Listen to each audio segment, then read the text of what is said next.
Alors,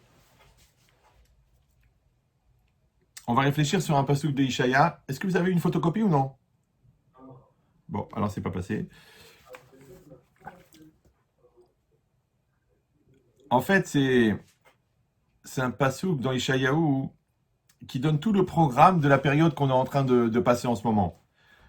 Alors, je vous lis déjà les psukim, mais après, on essaie de les comprendre ensemble. C'est marqué Dirshu Hashem Beimatzo. Recherchez Hashem lorsqu'il est trouvable. Keraou Biotokarov. Appelez-le lorsqu'il est proche. Déjà, ce langage, il est bizarre. Parce que c'est marqué Recherchez Hashem lorsqu'il est trouvable. La leçon, vous entendez bien? Donc, ça veut dire quoi, chercher Hachem lorsqu'il est trouvable? Lorsqu'il est trouvable, on ne le cherche pas, puisqu'il est trouvable, il est accessible. Ouais. Alors, bien sûr, il y a tout ce principe de Anil et Dodi, Vedodili, et le principe que Améler Bassadé, le roi, il est dans les champs, c'est-à-dire qu'Hachem, il a une proximité qui est spéciale pendant cette période-là. Mais qu'est-ce que ça veut dire, encore une fois, chercher Hachem lorsqu'il est trouvable? Keraou Biotokarov, appelez-le lorsqu'il est proche. Mais quand quelqu'un est proche, je l'appelle pas. Quand quelqu'un est loin, quand quelqu'un est pas dans la même pièce, je l'appelle au téléphone, je crie pour qu'il vienne. Mais quand quelqu'un il est proche, j'ai pas besoin de l'appeler parce qu'il est devant moi. Ouais, c'est bizarre. C'est comme si je vous vois vous, je vous parle en direct. Je sais pas, vous dis tiens en fait David. Après tu viens, tu dis oui. Non, j'ai pas besoin de t'appeler. Tu es devant moi, je te parle. Donc c'est quoi l'idée de dire appelez-le lorsqu'il est proche? Après, c'est marqué Yazov Racha Darko, il abandonnera le rachat à son chemin. Veish Aven Marchevotav. Et l'homme, le rachat aussi, l'homme impie, Marchevotav, ses pensées, c'est-à-dire il abandonnera ses pensées. Veyashov el Hashem, et il reviendra vers Hashem. Verachmeu, et Hashem, il aura pitié de lui. C'est-à-dire, il va Hashem, il aura la rachamim pour lui. Ve'el Elokenu, et il reviendra aussi vers notre Dieu, qui yarbe l'histoire, car Hashem, il augmente le pardon. Après, c'est marqué Kilo marchevotai marchevotechem, car mes pensées ne sont pas vos pensées, vélo darkechem derachai, et mes chemins, vos chemins ne sont pas mes chemins, neum Hashem il a dit Hashem. Ça, c'est les psukim, d'accord? En vérité, ici, encore une fois, on a tout le programme de toute cette période, jusqu'à Hoshana Rabbah, et peut-être même de toute la vie. Alors, on va essayer de comprendre. Quand c'est marqué Dirshu, c'est le langage de Dirshu, ouais, c'est Doresh. Doresh, c'est quelqu'un qui recherche, d'accord? C'est-à-dire que c'est une action dynamique. C'est quelqu'un qui va être toujours dans un esprit de recherche, d'accord? Comme on est Doresh la Torah, ouais. Alors, quand on est Doresh la Torah, ça veut dire quoi? On fouille, on cherche, on se casse la tête, on essaie de comprendre. Vous-même, vous essayez de comprendre les drachotes que les Chachamim ils ont fait sur la Torah, d'accord, les enseignements qu'ils ont tirés. Vous essayez de comprendre le shiur du Rav, vous essayez de comprendre les enseignements de la vie, ce qui vous arrive dans la vie. Maintenant, le problème, c'est que quand c'est marqué Dirshu Hashem Beimatzo, donc peut-être il ne faut pas traduire rechercher Hashem lorsqu'il est trouvable. C'est qu'en fait, il faut le lire à l'envers. C'est-à-dire qu'Hachem est trouvable pour ceux qui le cherchent. Ça veut dire que c'est une posture mentale de recherche. Ouais. En hébreu, ça s'appelle Mevakesh Hashem. D'accord? Celui qui recherche Hashem. Maintenant, celui qui cherche pas, au fond, le pshat de la Gemara, il comprend rien. Il dit, je comprends pas les mots, après je comprends pas le sens, après je comprends pas ce qu'il veut le Rav, après je comprends pas le Rabbi Akiba Eiger. Mais au fond, d'abord, la vraie question que tu dois te poser, c'est est-ce que tu cherches? Ouais. Est-ce que tu as cette soif de comprendre? Ouais. Est-ce que ça te prend la tête? C'est pour ça que là-bas, quand c'est marqué dans la Gemara, dans Shabbat d'Afpechet, la Maïminimba, pour ceux qui prennent la Torah par la droite, qu'est-ce qu'il dit Rashi? Taroud la Darat Soda. Il est préoccupé à connaître son secret. Celui qui n'a pas le souci de comprendre, il va pas comprendre. Celui qui n'a pas la prise de tête de comprendre, il va pas comprendre, c'est normal. Parce que quand c'est marqué Yagarti ou Matsati, je me suis fatigué, j'ai trouvé. D'accord? Donc tu as bien compris qu'en fait, le fait de trouver, ça vient du fait que tu cherches. Ah, si vous allez dire mais trouver, on fait pas un effort pour trouver. Ouais. Est-ce que quelqu'un il peut se lever le matin en disant tiens, je vais trouver un portefeuille? C'est impossible. Vous me suivez ou non? Parce qu'une trouvaille, ça vient sans la volonté. Si tu te lèves le matin en disant je vais trouver un portefeuille, c'est que t'es un voleur. Tu vas voler un portefeuille. Ouais. Donc c'est quoi trouver? Trouver, c'est que c'est une chose qui vient sans la volonté propre. Alors pourquoi c'est marqué Yagarti ou Matsati? Genre, je me suis fatigué et j'ai trouvé. D'accord? Non, en vérité, l'idée, c'est que toi, ta part à toi, c'est de te fatiguer. D'accord? Tu te casses la tête sur la sugia, tu te concentres sur le shiur, tu luttes contre le sommeil, tu te lèves tôt le matin, tu pries avec la kavana parce que la tfila fait partie du limoud. Les gens ils croient que c'est une mitzvah à part. Ouais, mais en vérité, c'est la même chose. La prière et le limoud, c'est la même chose. Parce qu'en vérité, tu pries pour pouvoir comprendre. Et plus tu améliores ton limoud, et plus ton lien avec Hachem il est intime. Donc ta prière s'améliore. Donc ta prière améliore ton limoud, et ton limoud améliore ta prière. pour ça qu'on ne peut pas les séparer. Regardez bien la Baleine des Nefesh HaChaim, il explique très bien ça. Donc ici, quand c'est marqué que quelqu'un, il est Doresh, ça veut dire que tu cherches à obtenir quelque chose, tu cherches quelque chose. Tu dois sentir à l'intérieur de toi qu'il y a une soif, qu'il y a une volonté. Tu dis, bon, mais c'est déjà pas mal, déjà je suis venu à la Yeshiva, j'ai sacrifié 1 an de ma vie, 1 an à Tel Aviv pour venir m'enfermer. Mais en vérité, ça c'est ce que tu as jeté. Mais c'est pas ce que tu as choisi. Et ça, c'est très très important dans la vie. Ça, c'est une leçon pour toute la vie, de savoir si tu fais ce que tu veux ou tu fuis ce que tu n'aimes pas. Je ne sais pas si vous sentez la différence. Ouais. C'est quand tu dis, bon, bah, c'est déjà pas mal, j'ai pas fait ça, j'ai pas fait ça, j'ai pas fait ça. Mais en vérité, tu n'as encore rien fait. Ouais. Par contre, quand tu dis, je fais cela, ça veut dire que tu es à 100% à l'intérieur de ce que tu fais. C'est ça, Rosek Ba Mitzvah. Quelqu'un, il est occupé à 100% dans la mitzvah. Maintenant, pour qu'il soit occupé à 100%, il faut déjà qu'il soit dans cet esprit de Doresh. C'est-à-dire, ça m'intéresse. La preuve, c'est que malheureusement, dans le sens inverse, c'est comme ça. Tu sais, quand quelqu'un il a un problème, qu'est-ce que tu dis? Ah, bah, tu l'as bien cherché. Ouais. Tu roules sans assurance, eh ben, tu as un problème. Tu piques ta femme, tu lui parles mal, eh ben, elle te fracasse. Tu éduques pas tes enfants, ils sortent tordus. Alors, on dit en français, tu l'as bien cherché. Alors, c'est bizarre parce que quelqu'un il dit, mais t'es un fou de chercher les problèmes. Eh ben, c'est ça la logique. C'est qu'en fait, il y a une soif qui existe, qui est inhérente à la Neshama. Maintenant, cette soif, si elle n'est pas dirigée par ta personne vers le bien, automatiquement, elle va aller vers le mal. Et toi-même, tu comprends pas pourquoi tu dis des mots méchants et pourquoi tu dis le mensonge au lieu de dire la vérité, pourquoi tu traînes au lieu d'être efficace. Parce qu'en vérité, quand tu n'es pas en charge totale de ta personne, elle est prise en charge par l'Yetzirah. Donc en vérité, quand quelqu'un il est Doresh, d'accord, c'est ça dire Shu Hashem, ça veut dire que c'est toi qui es en initiative décisionnelle, active, positive et dynamique de faire ce que tu veux. Voilà, vous pouvez l'écrire, le tatouer quelque part, d'accord? Mais l'idée, c'est ça. C'est de dire que je suis moi dans cette dynamique. Et ça s'appelle Doresh. Mais si tu n'es pas Doresh, d'accord? Tu n'as pas la soif, tu n'as pas la volonté, tu n'as pas le Kohar, après tu dis, ouais, je comprends pas, il n'y a rien qui marche, je comprends pas la Gemara, les chures, c'est pas ce que j'attendais, le banc, il est dur. Tu vas toujours trouver des lourdeurs. La kippa, elle est trop grande, elle cache mon visage, d'accord? Mais en vérité, c'est quoi l'idée? C'est parce qu'au fond, tu n'es pas Doresh. D'accord? Donc quand c'est marqué Dirshu Hashem Beimatso, rechercher Hashem lorsqu'il est trouvable, ça veut dire rendez Hashem trouvable. Rendez-le trouvable. Or Hashem, il n'est pas loin, il n'est jamais éloigné. Ouais, c'est seulement nous qui avons pris une distance avec lui. Ça s'appelle la Chatzitza, la séparation que j'ai créée entre Hashem et moi. Maintenant, pour ça, il suffit simplement, en vérité, d'enlever ce qui me sépare de lui. Comme le machal, quelqu'un il est dans le noir total, totalement dans le noir, d'accord? Et puis il avance, il arrive à un mur. Bon, il touche le mur, il tâte le mur dans le noir. Il dit bon bah c'est un mur. Bon, il avance, il trouve le coin. Ah, il dit ah bah je suis dans une pièce, il y a un coin, ok, d'accord? Après il tourne encore un deuxième coin. Ah, il a compris, donc il touche encore un mur. Il dit ah j'ai compris, il y a 3 murs. Et puis après il dit bon bah s'il y a 3 murs, il y a sûrement un quatrième mur. Mais le quatrième mur, il touche chez du tissu. Ah, il comprend qu'il y a du tissu.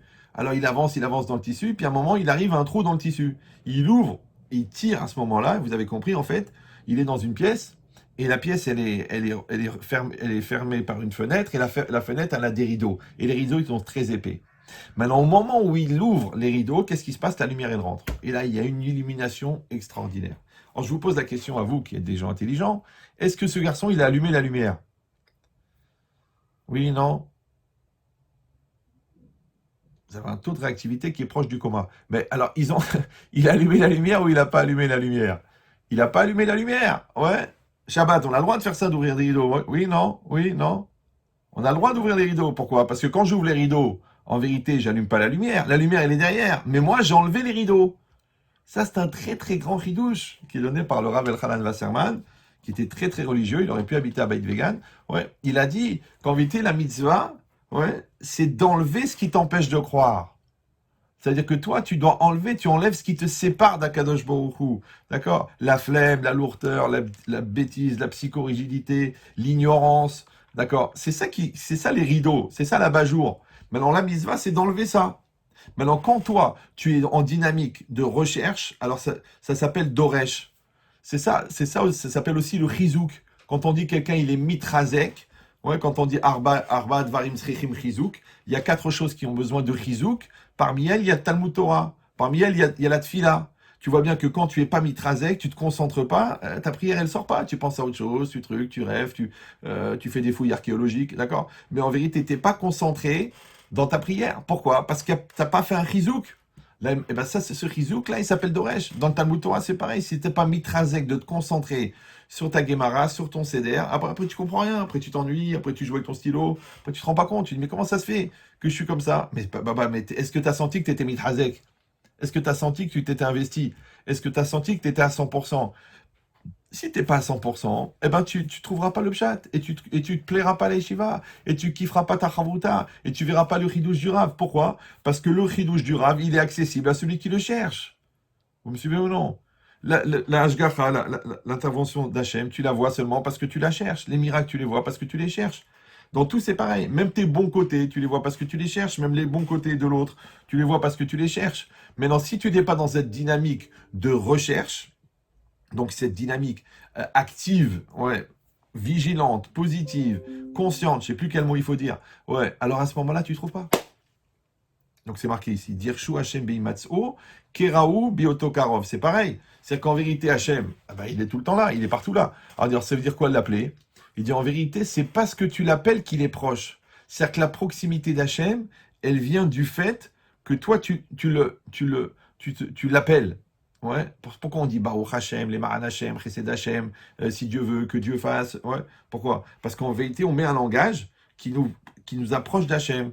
Ouais, quand on fait une bracha, pourquoi on dit ata, pourquoi on tutoie? Alors, il explique Rav que le tutoiement, d'accord, en vérité, c'est quoi? C'est l'expression de la proximité d'Hachem. Maintenant, est-ce que nous, on est dans cette logique de proximité? Est-ce que nous, on est dans cette logique de Metsiout d'Hachem qui est à côté de nous? Ouais, c'est ça, ata, Baruch ata, ça veut dire que c'est une logique de proximité. C'est la première halakha du Shulchan Aruch. Shiviti Hachem lenegditamid. Je fais régner Hachem perpétuellement devant moi. Maintenant, quand j'ai Hachem devant moi, les choses, elles sont faciles. Alors, je sais, les gens, ce qu'ils vont dire, bon, c'est un peu stressant. Déjà, quand le Rav, il me regarde, je me sens pas à l'aise. Ouais, alors, si j'ai Baba Salé, je vais tomber dans les pommes. Si j'ai Raphaël Kanevski, je vais me stresser. Alors, si j'ai Hachem, comment je vais faire? Mais en vérité, c'est d'un côté énorme, mais d'un autre côté, c'est le plus simple. Pourquoi? Parce que quand Hachem, il est devant toi et que tu en as conscience, tu te rends compte tous les Yetzirah que tu as éliminés, tous les problèmes, les malentendus, les contradictions, les incohérences, tu peux tout éliminer parce que tu peux pas t'être devant Hachem. Donc en vérité, les gens y croient que c'est un stress, ouais, mais c'est un stress pour celui qui veut l'éviter. Mais celui qui l'accepte, non seulement c'est pas un stress, mais au contraire, ça donne une force. Ouais, comme tu vois des gens, tu te dis, mais comment le mec, une fois, il y avait un rave, il étudiait 16 heures par jour.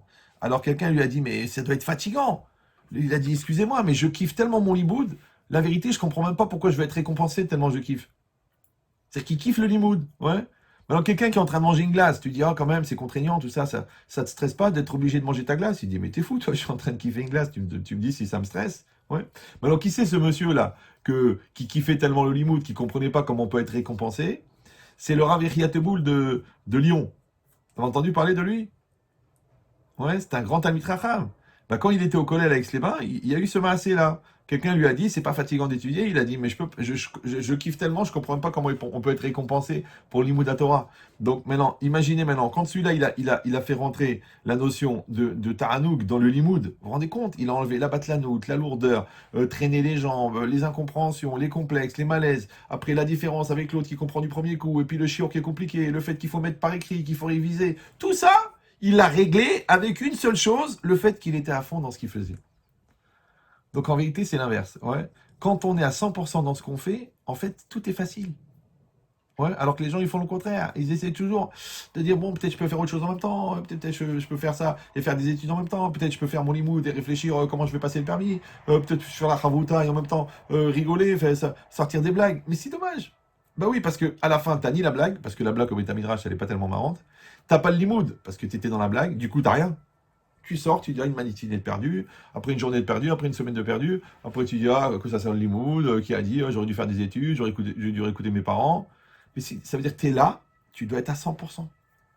Maintenant, quand on fait ça à la yeshiva, hein, alors on devient Bachouri yeshiva.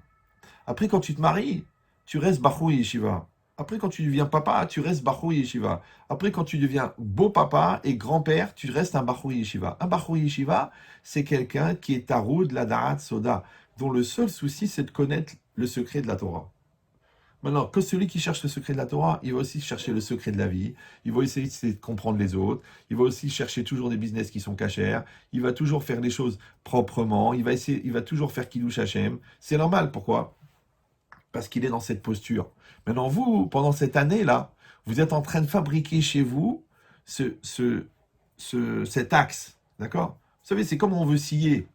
Tout le monde a des yeux, d'accord? Quand vous voulez scier avec une scie, vous avez ce qu'on appelle un rail. Le rail, qu'est-ce qu'il fait? Il vous permet de scier droit. Tu dis, mais je suis pas un idiot, ça va, j'ai tracé un trait avec le stylo, je vais couper, je vais suivre la ligne. Eh bien, c'est jamais droit. Ça part par là, ça part par là, ça part par là. D'accord? Pourquoi? Parce que la scie sauteuse, elle n'est pas méloumédette, elle n'est pas éduquée à aller droit. C'est toi qui la tiens, elle va là où tu vas. Donc, quand quelqu'un, il est méloumade, ça veut dire il est éduqué, il a un apprentissage, il a une formation qui lui donne cette droiture, ouais, et c'est ça que vous êtes en train d'acquérir, ça, parce que c'est ça le principal. Ok, puis vous apprenez à étudier, ok, mais c'est surtout que vous développez l'Aïrat Shamaïm, vous développez votre lien avec Hachem, parce que là, vous n'avez rien d'autre que le Limoud, rien. D'accord? Tu pourrais dire, c'est pas évident, je suis obligé de travailler le soir, je fais un master de maths. Non, non, non, il n'y a que le Limoud. Donc, qu'est-ce que tu peux faire? Tu peux fabriquer en toi cette capacité extraordinaire qui va être ton mélamed, d'accord? C'est-à-dire celui qui va t'accompagner toute ta vie, que à chaque fois que tu feras quelque chose, tu le feras comme un Bachouri Yeshiva. Maintenant, ça a l'air d'être joli, un petit peu utopique, mais je me rappelle, quand il y avait eu le SP de Rav Rakin, il y avait eu ils avaient parlé pour l'enterrement de Rav Rakin, et il y avait un Rav, il avait dit ça. Il avait dit, sauf Rav Rakin, sauf, toute sa vie, c'était un Bachour Yeshiva. Toute sa vie, c'était un Bachour. Ouais. C'est-à-dire, il est venu Bachour, il s'est marié, il a étudié, il a fait la Yeshiva, et il a eu des milliers d'élèves, et des milliers de familles froum, et des milliers de rabbinim qui sont sortis de là-bas. Et lui, il est resté Bachour. Ouais, il avait son lit de camp pour dormir, il prenait les pommes, il mangeait la même chose que les Bachourim. Le principal pour lui, le limoud, il est resté un Bachour Yeshiva. Tu dis, mais comment quelqu'un de 80 ans, il peut être un Bachour? Oui, vous voulez la preuve? C'est le contraire. C'est des gens de 18 ans qui sont vieux. Ils sont vieux. Ils sont blasés, ils sont lourds. Tu leur dis, vas-y, bouge-toi. Oh, je suis fatigué, j'ai pas la force, j'ai plus d'ambition. À quoi ça sert tout ça? On n'y arrivera jamais. Le mec, il est vieux avant d'être jeune. Je sais pas si vous me suivez. Lui, il a une précocité inverse. D'accord? C'est-à-dire blata génétique. Tu dis, mais comment t'as réussi à faire un truc pareil? C'est un phénomène. Même le bon Dieu l'avait pas imaginé. D'accord? Donc ça veut dire quoi? Ça veut dire que quand tu n'es pas dans une dynamique positive, d'accord, mais tu vas être dans l'inverse. Moi, des fois, je vois quand les gens me disent, mais vous avez toujours l'espoir, vous croyez, vous? Je dis oui, oui. Quand les gens ils viennent pour divorcer, je dis, moi, c'est pas mon métier. Moi, je me bats pour que ça marche. Maintenant, si ça marche pas, il y a la loi de la gravité. Des fois, ça marche pas, ça marche pas. Ouais. Mais si ça marche, ça marche. Maintenant, le fait d'y croire, en vérité, c'est un esprit. Le fait de vouloir, c'est un esprit. Le fait de réussir, c'est un esprit. Dans n'importe quel domaine. Ouais, c'est une dynamique qui part de l'intérieur, qui prend beaucoup de force, mais qui produit de grands résultats. D'accord? Donc maintenant, non, c'est ça ce qui est marqué. Qu'on a dit, Keraou ou Bioto Karov, appelez-le lorsqu'il est proche. Mais il y a un Rashi là-bas, sur place, là-bas dans Yehusha, il dit comme ça. C'est quoi Beimatso, recherchez-le lorsqu'il est trouvable. Rashi dit Kodem Gzardin. Ouais, avant le Gzardin, avant le décret rabbinique, c'est-à-dire avant qu'on finalise le jugement, ouais, cherche-le. C'est ça, c'est quoi? C'est ça trouvable. Trouvable, ça veut dire il est trouvable parce qu'on n'a pas fait encore le Gzardin. C'est comme quelqu'un il est au tribunal, d'accord? Maintenant il y a l'avocat, il y a le procureur, il y a les jurés, il y a le juge, il y a le policier et il y a l'accusé. Maintenant le juge il dit est-ce que vous avez quelque chose à dire? Le gars, il se prend un peu la gava, ou alors la bêtise, ou il dit rien. Et puis après, le juge, paf, il donne le jugement, il tape sur la table et il sort. Et après, le mec, il réfléchit, ah non, j'aurais dû lui dire, j'aurais pu le faire, j'aurais pu... Comme les gens, 2 ans après le divorce, qui disent, ouais, je veux sauver mon couple. Les gens, quand les enfants, ils arrivent à l'âge de 80 ans, il commençait à lire des livres sur l'éducation. T'es pas un peu en décalé dans ta vie, ouais. Et comme le gars, après qu'il a quitté la yeshiva, ouais, j'aurais dû étudier, j'aurais truqué, ouais, je vais faire. Et toute leur vie, ils s'angoissent de j'aurais dû, j'aurais pu, j'aurais cru. Il dit en vérité, c'est ça. L'idée est. Où est-ce qu'il est celle. Attends, où est-ce qu'il est. Ouais. L'idée, c'est. Ah bah non, c'est.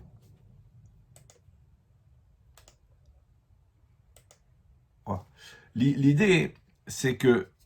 C'est qu'en fait, que c'est moi qui décide à quel point est-ce que Akadosh Baruch Hu, il peut être proche. C'est pour ça que la Gemara elle dit que à Over Véchoné, celui qui fait une Avera et qui recommence l'Avera et qui recommence encore l'Avera, alors la Gemara elle dit Naaselo qui est terre. La Avera elle devient comme une permission. D'accord. Alors, tous les commentaires, enfin, même la Gemara elle dit je comprends pas, Naaselo qui est terre, ça veut dire quoi? Il a le droit de faire des fautes maintenant, celui-là qui a fauté. Alors, alors les commentaires, ils expliquent, non, c'est pas que les Chachamim ou la Torah, il a dit maintenant, le gars, il a le droit de faire des avérotes parce qu'il a... C'est qu'en fait, il a détruit la sensibilité. Comme la première fois que quelqu'un il vole, il y va, il tremble, il va faire pipi sur lui, et il prend la pomme et il la met dans sa poche, il a peur, ouais. La deuxième fois, bah, il y va un peu en pas comme ça, il se met devant le vendeur, il est un peu pro, et hop, il la met dans la poche.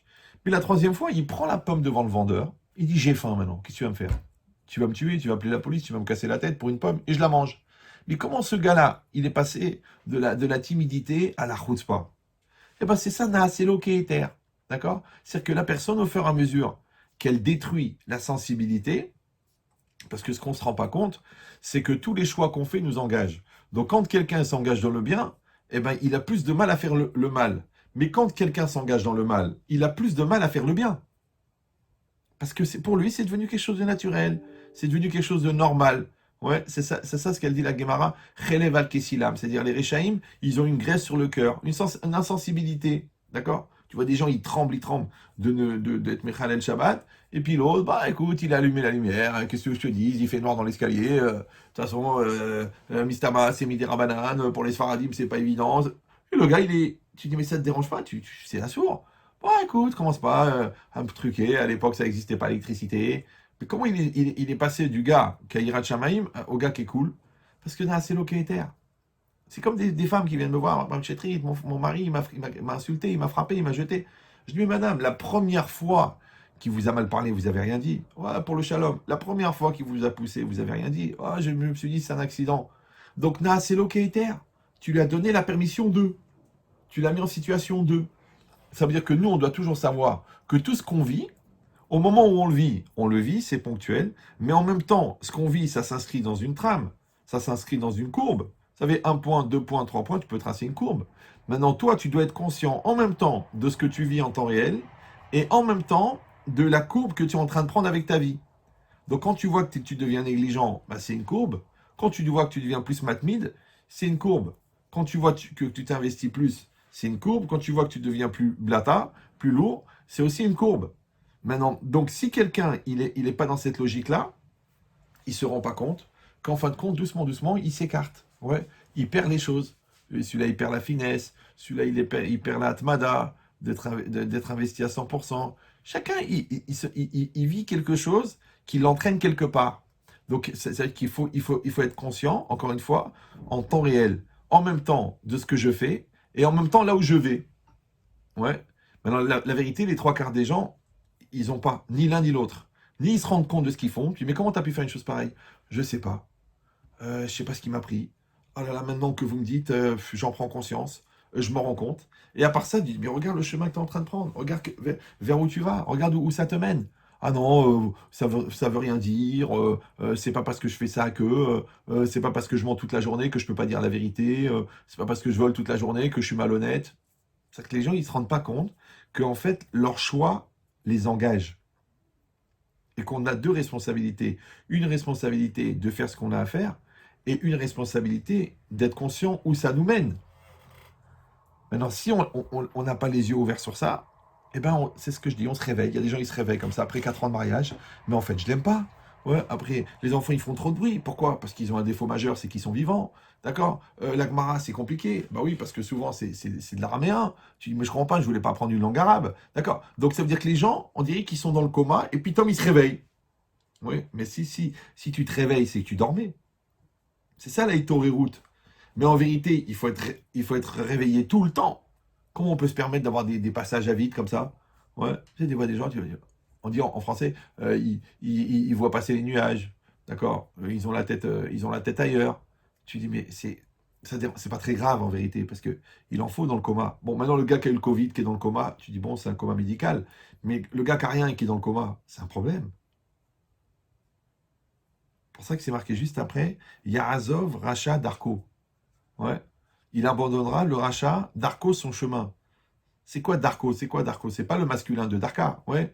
Darko, c'est son chemin. D'accord? Ça veut dire quoi? Et c'est quoi un derer? C'est quoi un chemin? Ça va, vous êtes bien là? Vous avez déjà entendu ce cours ou quoi? Ah bon, je sais pas. Donc, c'est quoi? C'est quoi un chemin? Oui. Un chemin, en fait, c'est ce qu'on appelle en français une trajectoire virtuelle. Par exemple, vous voulez partir, je sais pas moi, au centre-ville, d'accord? Bah, vous savez qu'il faut prendre telle route, vous savez que vous allez passer devant tel immeuble, vous savez que vous allez passer à tel Ramsor, que vous allez voir les hôtels, que vous allez voir ça, jusqu'à arriver au centre-ville, d'accord? Maintenant, le Ramsor, les hôtels, les bâtiments, ils existent. Mais le chemin, ouais, pour arriver en ville, il n'existe pas. C'est une trajectoire virtuelle. Vous me suivez ou non? Maintenant, la Torah, elle s'appelle Aderer. Toujours le Maharal, il dit à Torah et Aderer. Maintenant, c'est quoi le chemin? Comment la Torah, elle peut s'appeler le chemin? Alors qu'il y a déjà 365 écoles de Chassidut différentes à partir du Baal Shem Tov. Il y a des milliers d'écoles dans le Psak Halacha. Il y a des milliers de lectures dans la Gemara. Il y a des milliers de shitot dans la façon de vivre la Torah. Comment la Torah, elle peut s'appeler le chemin, puisqu'il y a un million de chemins? Alors en fait, c'est comme la mer. La mer, il y a des millions de bateaux qui sont passés, mais il n'y a pas eu de chemin qui ont été tracés dans la mer. S'il y a 10 millions de personnes qui passent dans une forêt par le même chemin, tu verras que le parterre, il a été marqué par le passage des 10 millions de personnes. Mais dans la mer, non. Ben, c'est exactement pareil. Dans la vie, quelqu'un, il va se fixer des chemins. Ça veut dire il va se fixer des trajectoires virtuelles. D'accord? Maintenant, selon ton éducation, selon ta conscience, selon ton niveau d'intelligence, selon ta capacité d'anticipation, ouais, ça s'appelle en hébreu Assam Derachav, celui qui pose ses chemins. Ça veut dire que tu sais où tu vas, tu sais ce que tu veux, tu sais dans quel esprit tu le fais, tu es conscient que tu es en train de le faire. Ça s'appelle le derer. D'accord? Maintenant, quand quelqu'un il se fabrique un chemin, ça veut dire il se fabrique une trajectoire. Ouais, on dit en français, il sait ce qu'il veut, il sait ce qu'il fait, il sait où il va. D'accord? Ça, c'est la logique. Maintenant, quand c'est marqué Bechol derachecha da'eu, ouais, dans tous tes chemins, connais-le. Donc les chemins de l'homme, da'eu, connais-le, ça veut dire connais Hachem. Maintenant, c'est quoi connaître Dieu dans ce pasouk-là? Ça veut dire que quelqu'un, il est conscient d'Hachem dans ses chemins. Ça veut dire qu'en parallèle de ce qu'il fait, maintenant tu travailles, mais tu travailles selon la Torah. Tu manges selon l'esprit de la Torah et du Moussar. Ouais. Est-ce que tu manges avec la Tahava ou tu manges avec le besoin de manger? Ouais. Ça s'appelle Bechol Derachecha Daeu. Ça veut dire qu'il faut que tu superposes la pensée d'Hachem, ouais, la volonté d'Hachem, sur ton chemin à toi personnel. Donc du coup, ton chemin, même de Chol, il devient Kodesh, puisque tu arrives à superposer la volonté d'Hachem sur ton chemin. C'est ça la halacha. C'est quoi la halacha? Ouais. La halacha, c'est la trajectoire d'un juif. Toi, je passe par là, je passe par là, je fais ça ou je fais ça, je mange comme ça, je mange comme ça, je parle comme ça, je parle comme ça, je travaille comme ça, je travaille comme ça. Eh ben, nous, on a la halacha. La halacha, elle nous permet d'avoir une trajectoire. Maintenant, ça ne veut pas dire que tu vas aller là ou là, mais tu sais que là où tu vas aller, tu vas selon la halacha. Eh ben, ça s'appelle Bechol derachecha daeu. Maintenant, vous avez compris que si ton chemin, il est formé, en fin de compte, de ton éducation, de ta personnalité, de ta hirat shamaim, de ta conscience que Dieu existe, de tes midot, de ton intelligence, de ta finesse. Donc, malheureusement, ça existe dans le bien, ça existe dans le mal. D'accord? C'est-à-dire que même le rachat, il a un chemin. Ben, parce qu'il a l'habitude de traîner, il a l'habitude de côtoyer des fous, il a l'habitude de mentir, il a l'habitude, il a une certaine efficacité dans ses avérotes, il sait organiser la Touma, il a ses références et ses repères dans ce qui est faux. Tout ça, c'est son chemin. Pour ça que Rashi, il dit, quand c'est marqué Akol bidei shamayim chutz mirat shamayim, Rashi il dit Shne drachim lifnei ben adam, il y a deux chemins devant l'homme, le chemin du bien, le chemin du mal. C'est-à-dire, il y a deux trajectoires possibles. Et l'homme, qu'est-ce qu'il a? Le ratson, du bien ou du mal. C'est tout ce que l'homme il a. Ouais. Maintenant, si on est dans cette logique-là, donc, quand on parle maintenant de derer, vous avez compris que le rachat, il a entièrement son derer. Comme le tzaddik, il a entièrement son derer. Maintenant, qu'est-ce que ça veut dire Yarazov rachat d'Arko? D'accord? Le rachat, il va abandonner son chemin. Ça veut dire qu'il va abandonner ses repères. Bah oui. Vous savez, les gens, ils font de chouva des fois. Ils viennent, ils disent, mais Ramed Chetrit, la vérité, j'ai plus de copains parce que mes copains, on parlait que des bêtises. Maintenant, les mecs, ça m'intéresse pas. Moi, je cherche le chat, je cherche le email, je cherche la vérité. Et les mecs, ils sont là en train de me dire, ouais, il paraît que telle vedette, elle a perdu ses cheveux. Mais j'en ai rien à faire. D'accord? Après, l'autre, il a une priorité dans l'étude, l'autre, il a une priorité dans le fric. C'est pas la même approche. Donc ça veut dire ça, c'est les copains. Et ça, c'est la façon de faire. Et les repères, les valeurs. D'accord? C'est-à-dire que tout ce qui forme ta personne, tout ce qui, et de cette personne-là, tout ce qui va ressortir de là et qui va constituer ton chemin, si la personne, elle est rachat, elle doit abandonner. Maintenant, le mot, il est fort. Yaazov. Yaazov, rachat d'Arko, ça veut dire qu'il doit abandonner totalement sa façon de se conduire. Si elle est entièrement tordue, si elle est entièrement pourrie, parce que lui était tout à l'envers, d'accord? Les khatrila, il ratait le khatchema, les khatrila, il se remet en retard, les khatrila, il s'habillait mal, les khatrila, il va à la plage, les khatrila, il a une copine, les khatrila, tout est en dehors de l'halakha. C'est-à-dire, il est parfait dans l'erreur. Il y a des gens qui y arrivent, c'est pas évident, ouais. D'être parfait dans le bien, c'est compliqué. D'être parfait dans l'erreur, c'est facile, il faut juste se laisser aller. D'accord? Mais l'idée, c'est quoi? C'est que maintenant qu'il fait teshuva, donc il a, entre guillemets, plus aucun rapport avec ce mec-là, qu'il était avant. Ouais, c'est pour ça que le Baal Teshuva, il est perdu. D'accord? Pourquoi il a besoin d'un rab? Pourquoi il a besoin d'un makom? Pourquoi il a besoin d'être accompagné? Parce qu'au fond, tous ses repères, ils ont été détruits. S'il a fait teshuva. Moi, je ne parle pas des gens maintenant qui font le compromis, ouais, d'accord? Le matin, ils vont à l'Eshiva, l'après-midi, ils vont à la plage mixte. Et ça ne les dérange pas, en vérité, parce qu'ils sont dans le compromis. D'accord? Mais au fond, ils font ni l'un ni l'autre bien. Bah évidemment, parce que à la plage, il se sent mal parce qu'il dit ah je sais que c'est assourd, d'accord. Et au Beth Midrash, il ne comprend rien parce que il voit que des femmes toutes nues devant ses yeux, donc il a du mal à se concentrer sur la Gemara. Mais en vérité, il s'est pourri les deux lui-même. Bah oui, parce que si t'es un vrai fraï équilibré, c'est pas grave. Bon bah écoute, tu vas épouser la Goya et puis hop, t'es perdu pour le peuple juif. Mais si t'es sérieux dans ta Torah, bah il y a des portes extraordinaires qui vont s'ouvrir. Tu vas avoir une réalité différente. Tu vas rencontrer quelqu'un d'autre. Ta famille elle aura une autre tête. C'est normal. Ça veut dire que c'est des choix qui existent. Maintenant les deux potentialités existent. Mais maintenant l'idée, c'est que malheureusement, ouais, c'est pas possible de le faire sans avoir abandonné. C'est ça, Yaazov. Parce que pourquoi un langage aussi fort? Ouais, Yaazov.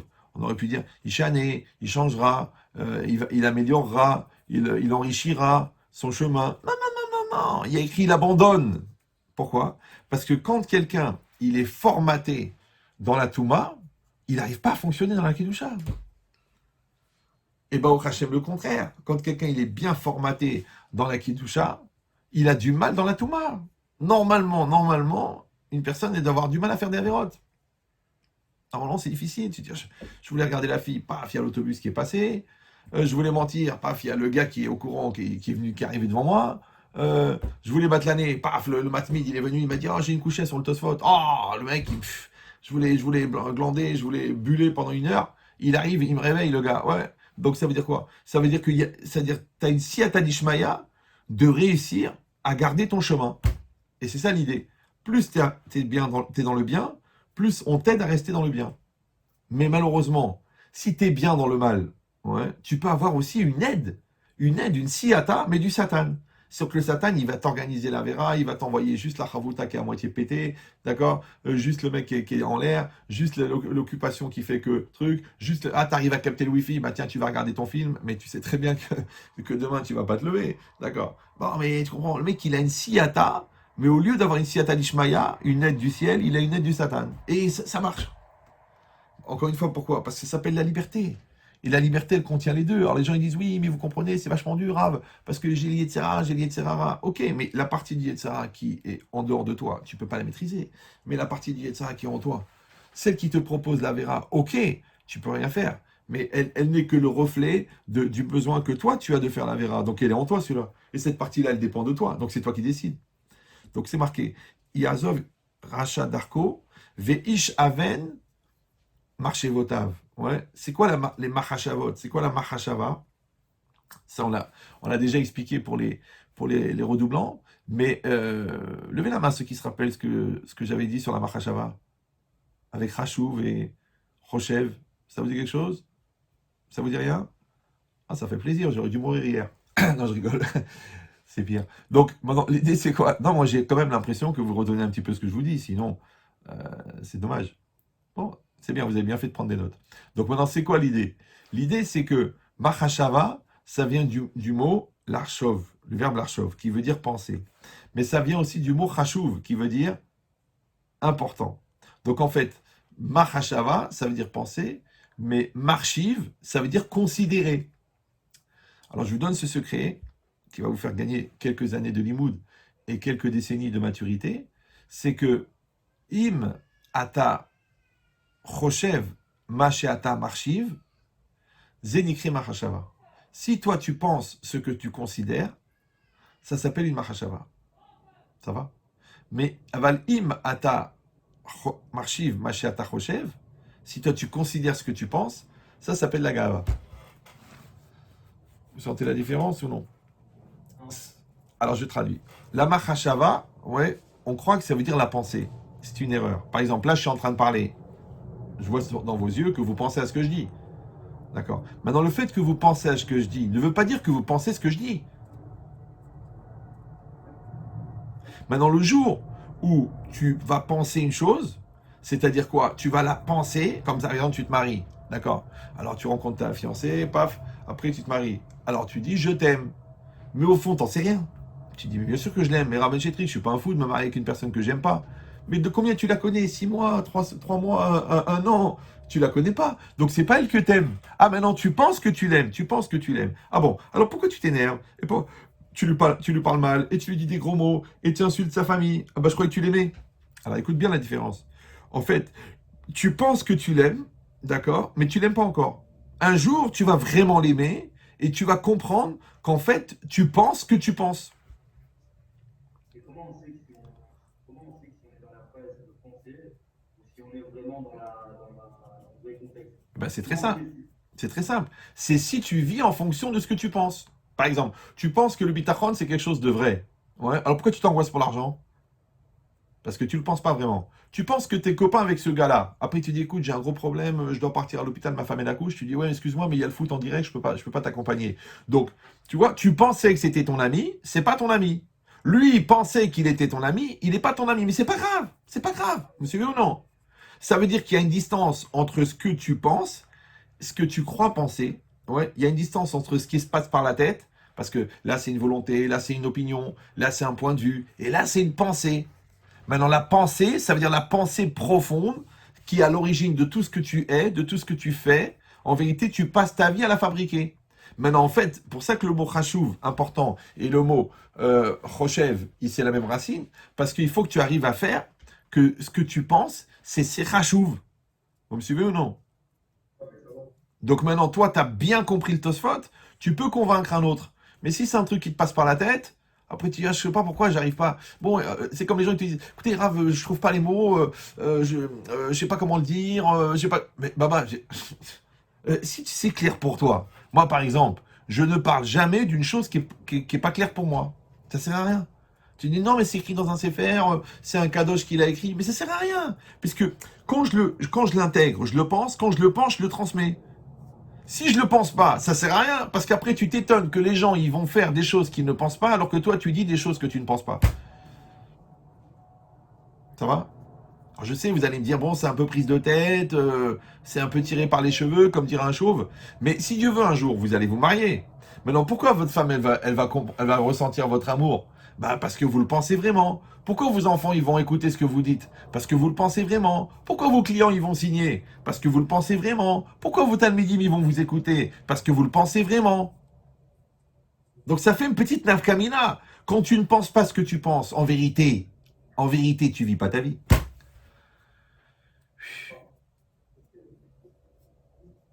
Ça tient la route ou non? Levez la main ceux qui n'ont pas compris ce que j'ai dit. Ouais. C'est une question ou t'as pas compris?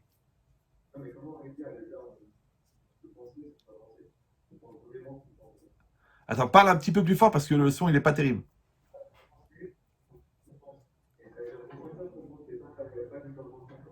Quand est-ce que je sais que je pense ce que je pense? C'est ça?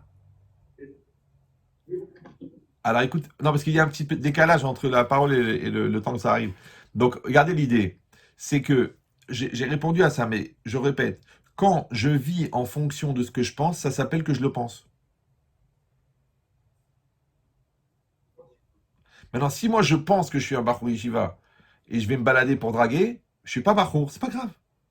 C'est pas grave, il en faut des tordus. Mais au fond, je suis pas un Bachour. Ouais, mais je dis non, mais je suis un Bachour. Mais le gélier de Serra, non, non, non, c'est pas grave, t'es pas un Bachour. C'est pas grave. Encore une fois, avec, à qui on va vendre au détail, d'accord? On a besoin. Donc c'est quoi l'idée? C'est ça l'idée. L'idée, c'est de dire, je suis ce que je pense, je dis ce que je pense. En français, ça s'appelle la sincérité, ça s'appelle la spontanéité, ça s'appelle la schlemout, d'accord? D'être entier. Mais il faut le faire.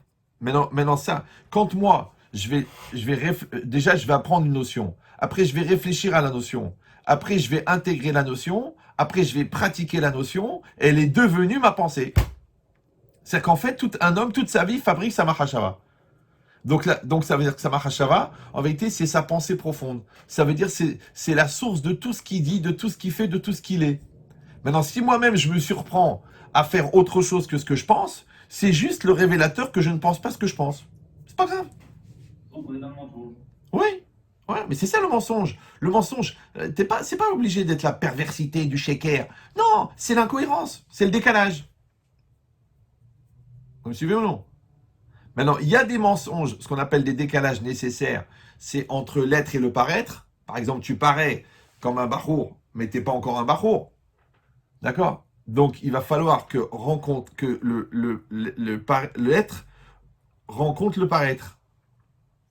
Je vous avais dit ça aussi, mais je vous le redis, c'est pas grave. Si vous réécoutez, c'est pas très grave. Moi aussi, j'assiste à tous mes cours de manière régulière. Euh, ouais, en français, il y a l'être et le paraître. Vous avez appris ça sûrement en philosophie à l'école. Donc le paraître, bah, c'est l'extériorité. Tu vois, le gars, il a une tête de rave, il a une belle barbe, il a une belle kippa et tout. Bon, il y a le paraître. Et il y a l'être. D'accord? Maintenant, le paraître, c'est comme une espèce de paravent derrière lequel tu te prépares. Maintenant, tu te prépares à quoi? Tu te prépares à être. Vous me suivez ou non? Oui, non? Oui. Voilà. Donc, c'est comme Bachour. Voilà, c'est facile d'être Bachour Yeshiva, la Yeshiva. T'es à la Yeshiva, c'est la Yeshiva, t'es à la Yeshiva, t'es à la Yeshiva, tu peux pas venir en short à fleurs. T'es à la Yeshiva. Mais quand tu sors dehors, t'es Bachour ou non? Ah, tu sais, c'est pas évident, je veux me marier. Mais attends, t'as 16 ans et demi, qu'est-ce que tu veux, toi? D'accord. Donc, ça veut dire quoi? Ça veut dire que si t'es Bachour Yeshiva en dehors de la Yeshiva, ça veut dire que ce que t'as profité de la Yeshiva, ça te fait de toi un Bachour Yeshiva. Vous me suivez ou? Donc maintenant, il y a l'être et le paraître. Le paraître, il peut influer sur l'être, que ce soit dans le bien ou dans le mal. Oui, bien sûr, il dit ça, Rav Dessler. Il dit qu'il y a toute une avoda qui est faite par le paraître, d'accord? La façon de s'habiller, la façon de se conduire, la façon de parler, d'accord? Qui fait partie d'eux. Ouais. Pourquoi le Chazonish, il a décrété à Bnebra qu'on ne sort pas sans chapeau et sans veste? Ouais. Parce qu'aujourd'hui, tu enlèves la veste, après tu enlèves le chapeau, après tu enlèves la kippa, après tu dis je retourne en France, je suis pas chômeur des guillas. Mais qu'est-ce qui s'est passé, Baba? En vérité, le paraître, il peut te servir comme protection. Mais attention, parce que pourquoi ça s'appelle paraître? Ouais, pourquoi ça s'appelle paraître, le paraître? Parce qu'en fait, on espère que tu vas finir par être. Oui? Mais si toute ta vie tu vis dans le paraître, t'es dans le paraître, d'accord? T'es dans l'image, t'es dans le design, t'es dans la façon de te conduire, t'es dans Aldo. Une fois, j'ai eu un Shalom Bayit, le gars, c'était un vendeur, d'accord? Bon, je parle avec sa femme pendant 1 heure, après, je parle avec lui tout seul. Et le gars, qu'est-ce qu'il fait? Il commence à me faire, ouais, il se met à l'aise, il me dit, voilà, tout un argumentaire. Je lui dis, excuse-moi, t'es en train de me faire une vente, là, ou quoi, là? Là, il va falloir être sincère. Il va falloir ouvrir ton cœur. Parce que là, tu n'es pas dans ton rôle de vendeur, là. Tu es dans ton rôle de mari, tu es dans ton rôle de père. Donc là, c'est à toi de le faire. Et bien, cette logique, c'est ça. C'est qu'en fait, le paraître, c'est une protection, mais en même temps, c'est un piège. Parce que tu peux profiter du paraître pour ne pas devenir. Et bien, ton être, c'est ta mahashava. Maintenant, quand ta mahashava, elle va apparaître dans ton vécu, ouais, c'est-à-dire que quand ton être, il va apparaître dans ton paraître, d'accord? Ça veut dire que tu es ce que tu penses. Alors pourquoi c'est important? Pourquoi je vous saoule avec ça? Parce que, à votre avis, je vous pose la question, Alors, vous pouvez répéter quand ton être va apparaître dans ton être. Non, quand ton être va apparaître dans ton paraître. apparaît. Ouais. Ça veut dire que tu es ce que tu es censé être. Est ce que tu es censé être. Parce que tu penses que tu veux être. Et surtout, et parce que tu es ce que tu penses. Ok, je comprends. Allô? Et En français, ça s'appelle être soi-même. Vous connaissez ce mot-là? Non, non, soi-même, c'est le même que soi. Maintenant, si à l'intérieur, tu es un mec et à l'extérieur, tu es un autre mec, tu n'es pas toi-même. Tu n'es pas le même que toi. Maintenant, moi, je vous pose une question idiote. À votre avis, Hachem et l'Ashgacha, elle s'adresse à qui? À celui que je suis ou à celui que je montre? mais que je suis. Non, réfléchissez bien, les gars. À celui que je suis ou à celui que je crois être? Ouais, l'Ashgacha, l'intervention divine. Hein?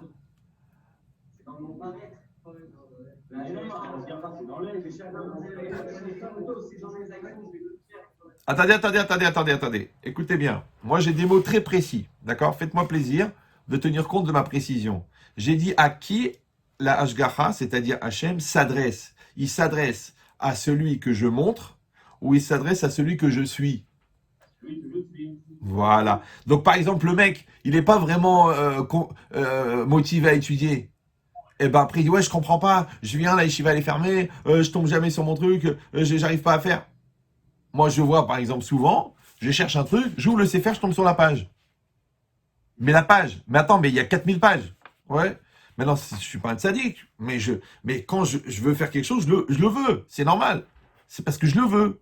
Maintenant, que tu veux réussir, tu veux rencontrer la bonne personne, tu as besoin de ça, il te faut le prêt. Eh ben, quand toi, tu es ce que tu penses, et que le bon Dieu, il suit ce que tu penses, ça s'appelle Ashgacha Pratit. Tu as une relation avec le divin qui est directe. Vous me suivez ou non? Mais quand toi, comme la majorité des gens, t'es pas conscient de ce que tu n'es pas devenu toi-même, ouais, t'es pas clair, t'es pas cohérent, donc tu rentres dans l'ashgacha klalit. Vous me suivez ou non? Oui. Voilà. Maintenant, faut pas se plaindre après du silence de Dieu, de l'absence de Dieu, qu'il n'y a pas de siata d'Ishmaïa, je vois pas les miracles. Puisqu'au fond, ils vont arriver à qui les miracles puisque t'es personne? T'as pas compris, hein? Hein? Pas compris. Bah oui, parce que quand tu développes ta mahashava, tu développes ta personne. Quand tu développes ta personne, tu deviens quelqu'un. Mais quand tu développes pas ton intériorité, tu es personne. Quand tu es personne, ouais, à qui va s'adresser Hachem? À personne. Superficiel, en fait. Hein?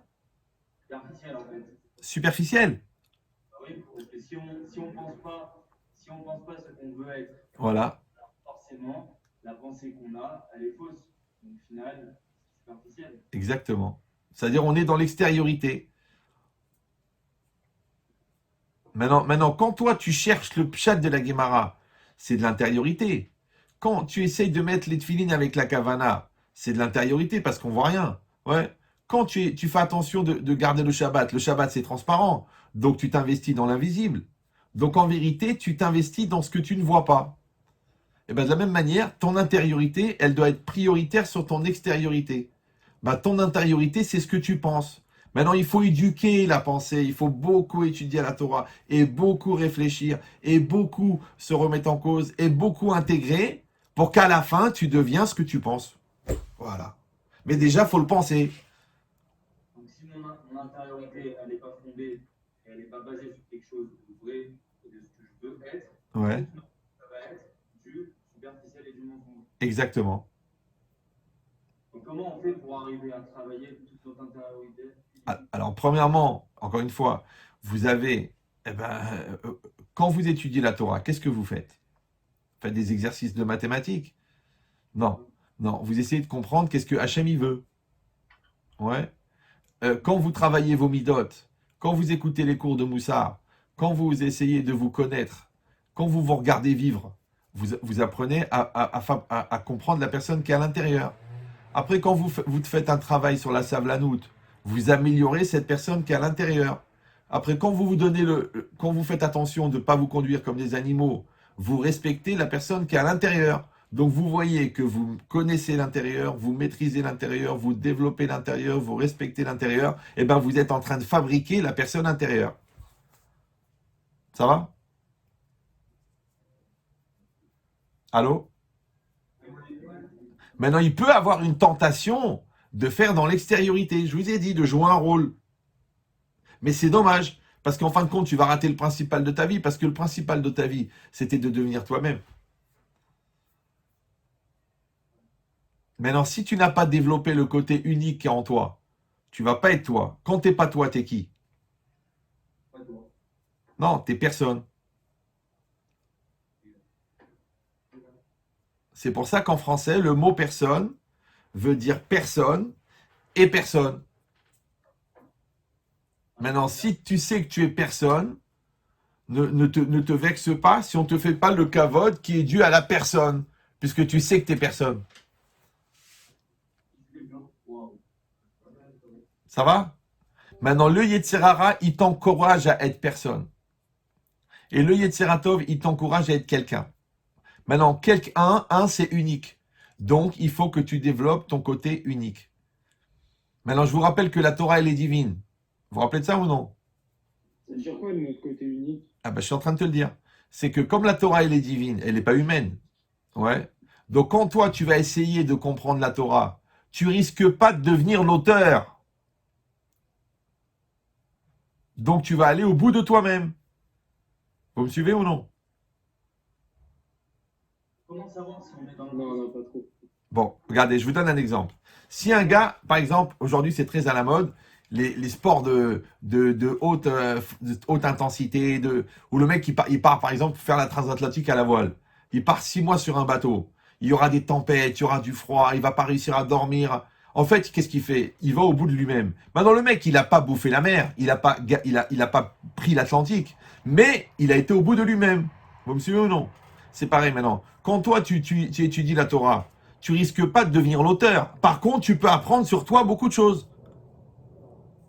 Donc, tu peux devenir toi-même. Quand tu travailles tes midotes, quand tu lis le Messiat Echarim, tu vas pas devenir le Messiat Echarim. Mais le mec qui va ressortir de ton étude de Messiat Echarim, c'est toi. Donc, tu vas développer ta personne à toi. Quand tu vas travailler ta patience, parce que le mec, à 4h30 du matin, il te réveille pour te dire que son rasoir, il marche pas, et que tu as envie de lui mettre un coup de boule. Ouais. Donc, à son niveau à lui, tu es en train de supporter, mais à ton niveau à toi, tu es en train d'améliorer ta patience. Donc, ça s'appelle construire ta personne intérieure. Donc, tu développes ton côté unique. Donc, tu deviens quelqu'un. Maintenant, comme toi, tu deviens quelqu'un, le bon Dieu, il s'adresse à toi. Mais quand tu es personne, tu rentres dans l'Ashgaha Klalit. C'est-à-dire, cette année, il faut 38 482 personnes qui meurent de la grippe. Tiens, il en manque 2, prends ces 2-là. De toute façon, ils ne servent à rien. Ils attendent juste la fin du championnat. Vous me suivez ou? C'est un peu logique, hein, parce que sinon, si on explique toute la Torah, et on comprend tous la même Torah, alors on devient des tous pareils.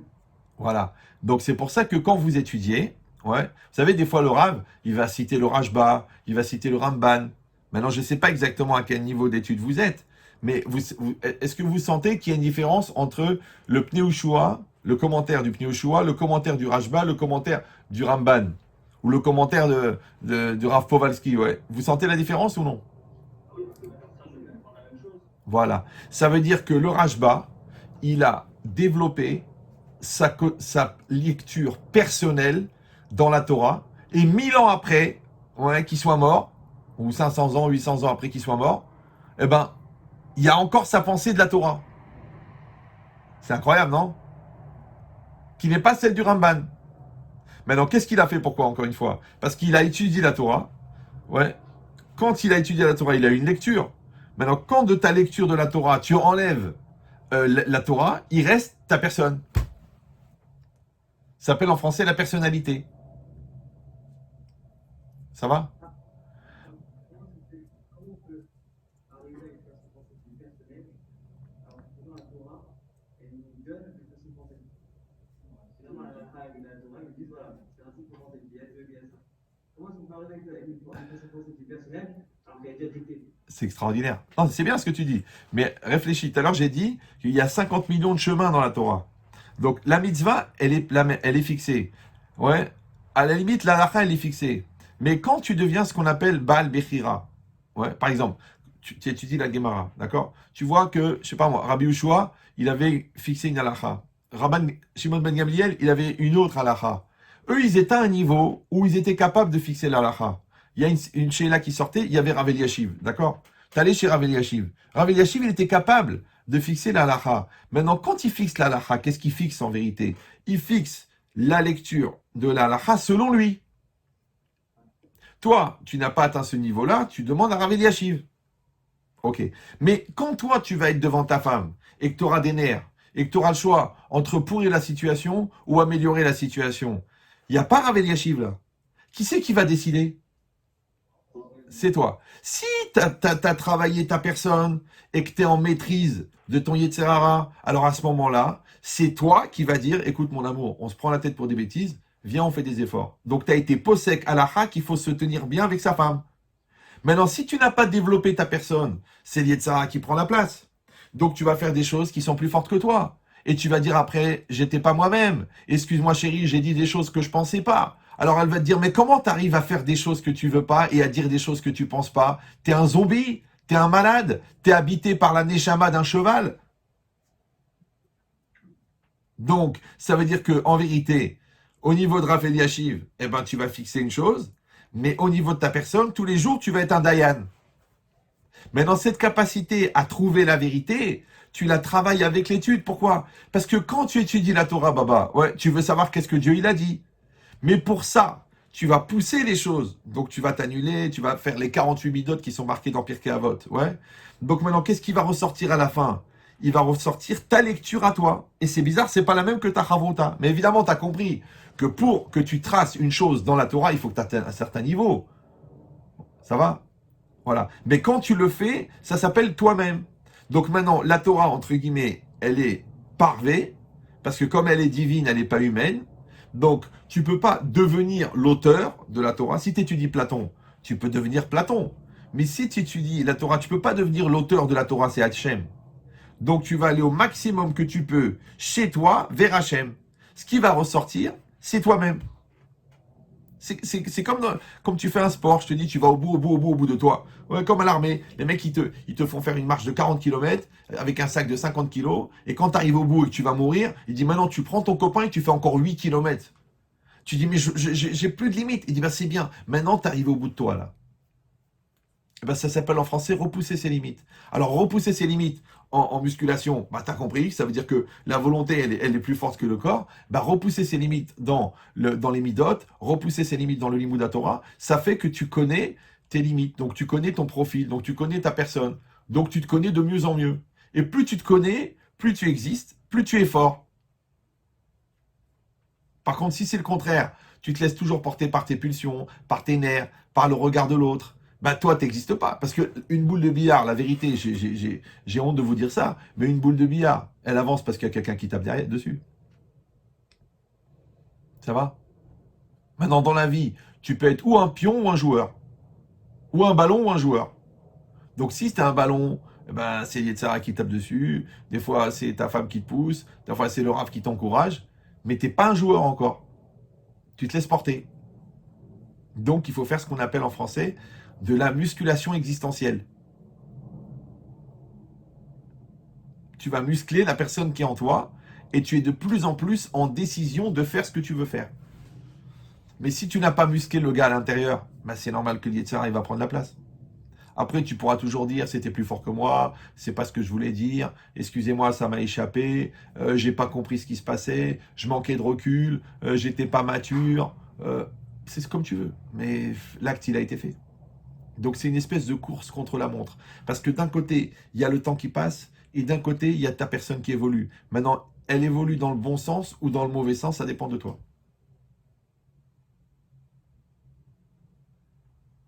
C'est pour ça que c'est marqué Aoskim Batora Eluen Benechorim. Ouais, ceux qui étudient, qui pratiquent la Torah, ce sont eux les hommes libres. Maintenant, tu dis, mais en quoi la Torah libère? Mais non, t'as pas compris. C'est pas la Torah qui libère. C'est les midot qu'il faut pour avoir la Torah qui t'obligent à te libérer de ce qui t'empêche d'étudier la Torah. Et maintenant que tu t'es libéré de ces mauvaises midot, t'es libre. C'est clair pour vous là? Oui. Bon. Si vous avez des questions ou quoi, on peut faire interactif, ça vaut la peine. Ça va? Sinon, chacun il va jouer avec son téléphone et puis c'est tout. On va y arriver. Alors, c'est marqué quoi? C'est marqué Yazov Rachad Arko, Veish Aven Marchevotav. Donc, vous rappelez que derrière, on a dit que c'était la trajectoire virtuelle que tu t'es fixée. D'accord?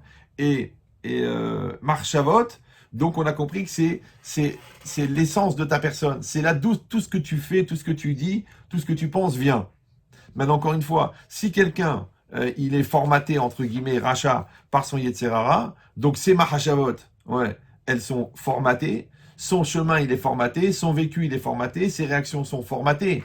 Maintenant, quand lui, il fait Teshuvah, il doit abandonner, vous avez compris, la racine de sa pensée, qui est la Mahashava, et il doit abandonner la manière d'appliquer cette pensée, qui s'appelle son derer. Mais comme il a abandonné les deux, il est tout nu, le gars, puisque à l'intérieur et à l'extérieur, tous les repères étaient faux. Rav Dessler, il donne un exemple comme ça. Il dit, c'est comme quelqu'un qui se noie, d'accord? Le mec, il tombe dans la mer, le bateau, il coule, le paquebot. Et lui, il regarde autour de lui, et il voit rien, il n'y a pas de bois, il n'y a pas de truc, il n'y a pas rien à s'accrocher. Mais il voit de la paille qui flotte, d'accord? Il voit de la paille. Qu'est-ce qu'il fait? Il s'accroche à la paille en essayant de flotter grâce à la paille. Maintenant, le gars, il est prof de physique. Tu lui dis, mais c'est impossible qu'un corps flottant, il arrive à rester au-dessus de l'eau si le corps qui l'aide à flotter, lui-même, n'a pas le même volume. Vous suivez ou non? Donc une planche de bois qui fait ta taille, elle peut te faire flotter. Mais de la paille, ça ne peut pas te faire flotter. Alors pourquoi tu t'accroches? Parce que tu dis, mais parce que j'ai peur de mourir. Donc ça veut dire que la personne, il dit Rav Dessler, qui a des faux repères, eh ben toute sa vie, elle va chercher des faux repères. Donc toi, par exemple, tu t'es fait un repère que là... Comment elle peut s'attacher à des faux repères si c'est impossible? Mais j'ai pas compris, tu réfléchis ou tu joues sur les mots? Hein? Allô? Où tu es? Je te vois pas. Je suis là. Ah, c'est toi qui tiens la caméra? D'accord. Bon, alors écoute-moi bien. Écoute ce que je dis. L'argent, par exemple. Ouais. C'est un faux repère. Parce que tu vois, le mec, il dit, ouais, j'ai de l'argent, j'ai travaillé, j'ai fait des études pour avoir de l'argent, j'ai travaillé pour avoir de l'argent, j'ai gagné beaucoup d'argent. Ah, grâce à Dieu, j'ai 500 000 euros. Ok. Maintenant, son fils, il vient, il dit, ouais, papa, tu sais, j'ai envie de partir à Katmandou. Le mec, il comprend pas. Il dit, mais j'ai de l'argent, mais quel rapport? L'argent, il règle pas ça. Le mec, Laura Leno, il a le cancer. Il dit, ouais, mais je m'en fous que j'ai le cancer parce que je suis milliardaire. Non, mais t'as le cancer. Ça veut dire que quand toi, tes faux repères, ouais, ils peuvent pas t'aider dans des vrais problèmes. Vous me suivez ou non? Oui. Donc, maintenant, les faux repères, c'est ça le jeu de l'illusion. Pourquoi le Yetzirara, il s'appelle Melech Hadimayon, il s'appelle le roi de l'illusion? Parce que justement, lui, il te fait croire que des faux repères sont des vrais repères. L'autre, il croit la notoriété, c'est bien. Ouais. Ah, il dit, ouais, quand je serai une vedette, quand je serai une vedette. Et maintenant, il a les nerfs parce qu'il est une vedette, et à chaque fois qu'il passe dans la rue, on l'agresse, et on lui prend en photo quand il est à la plage, et ça le saoule. Je comprends que ça te saoule, parce que c'est ce que tu voulais.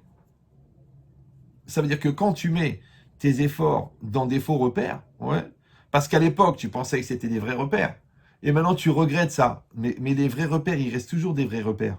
Ça change pas, ça. Ouais. Maintenant, encore une fois, le vrai repère, ça s'appelle le Hémet. Le faux repère s'appelle le Sheker.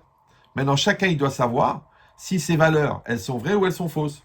Maintenant, si tu as des valeurs qui sont fausses, ne t'étonne pas après que tu n'arrives pas à t'en sortir, puisque de toute façon, tu t'appuies sur quelque chose de faux.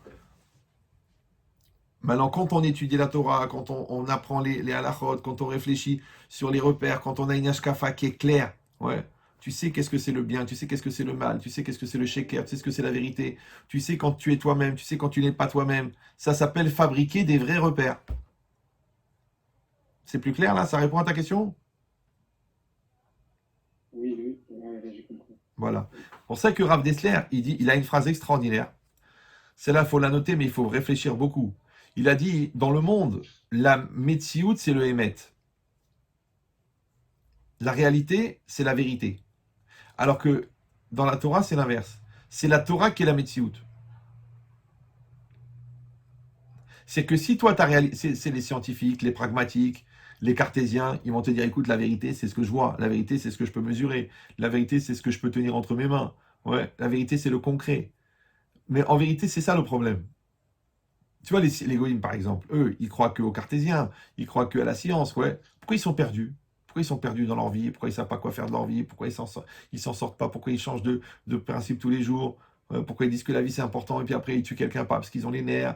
Pourquoi ils pensent qu'ils aiment leur femme et après ils la trompent? Pourquoi? Et ils pensent que l'équilibre c'est important mais ils prennent de la cocaïne? Parce qu'en fait, leurs repères sont faux. Vous n'avez pas dormi cette nuit? Ah d'accord. Donc c'est quoi l'idée? Moi, je vous donne un secret, hein. Je le dis en général en début d'année. Ce que l'Yetzirah vous empêche d'écouter, c'est ce qui vous concerne. C'est un truc à savoir. Donc maintenant, c'est quoi l'idée? Ouais. C'est que maintenant, encore une fois, toute sa vie, on fabrique des repères.